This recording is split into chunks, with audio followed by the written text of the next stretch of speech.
दोस्तों, रेडियो हिंदुस्तान से मैं वर्षा अग्रवाल बताने जा रही हूं अब्दुल हमीद की आगे की कहानी।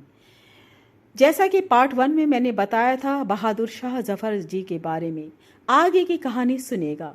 अब्दुल हमीद ने जब देखा कि हमारे हथियार उनके टैंकों के सामने बेअसर हैं, तो वे फ्यूल पर निशाना दागने लगे और देखते ही देखते उन्होंने 7 टैंकों की धज्जियां उड़ा दी। जो टैंक दुनिया की नजरों में अभिजीत थे, हमीद की ज्वाला के सामने मोम की तरह जल गए, पिघल गए।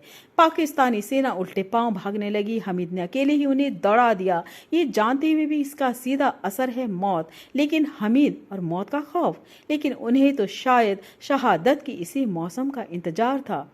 जिंदा रहने के मौसम बहुत है, मगर जान देने की रुत रोज आती नहीं।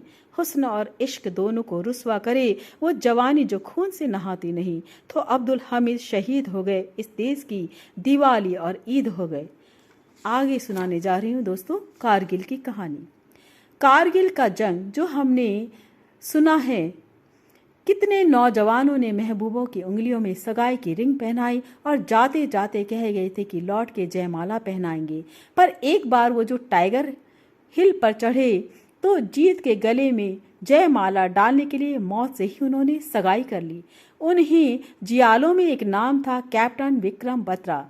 चोटी नंबर 5140 लेह मार्ग से ठीक ऊपर की चोटी, जहां से बैठ के दुश्मन हमारी हर गतिविधि पर नजर रख रहा था। 5140 को आजाद कराने की जिम्मेदारी मिली थी विक्रम बत्रा को। दुर्गम पहाड़ियों में घसीटते पड़ते चढ़ते विक्रम और उनके जाबाज के साथी दुश्मन के बहुत करीब पहुंच गए। विक्रम की सगाई हो चुकी थी। कैप्टन अनुज नायर जो उनके साथ थे, उनकी भी सगाई हो चुकी थी, लेकिन देसी सरहद में परदेसी झंडे उन्हें बर्दाश्त नहीं थे।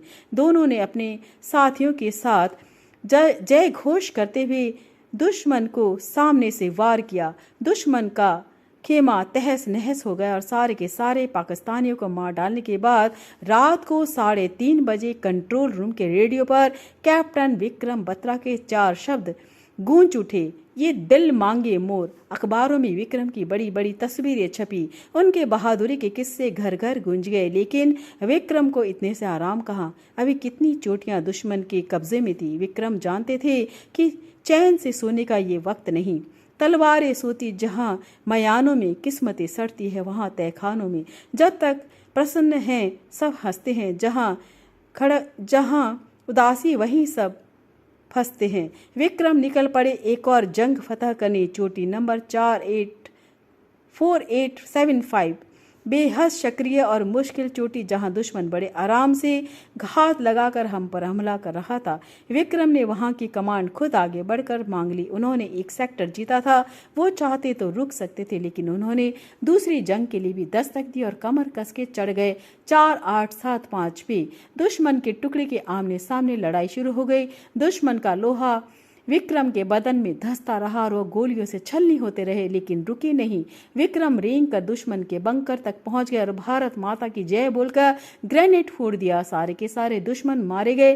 तिरंगा 4857 पर भी लहराया, लेकिन इस बार ये दिल मांगे मोर कहने वाला भारत माँ की गोद में सो गया था।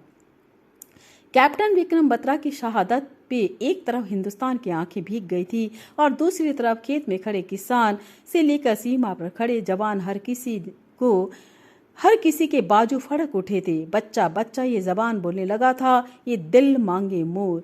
जंग खत्म हुई, लेकिन लड़ाई अभी बाकी है दोस्तों। हमें वो हिंदुस्तान रचना है जो भगत सिंह और विक्रम के सपनों में आता था, और हिंदुस्तान ये हम रच के रहेंगे। हम भारत के बेटे बेटियों को रोकने वाली ताकत दुनिया में पैदा नहीं हुई। सो इसी के संग लेते रहेगा श्री राम का नाम, करते रहेगा अपना काम। और ये है रेडियो हिंदुस्तान। पेड़ लगाएं, पेड़ बचाएं, जल बचाना सिखाएं। धन्यवाद।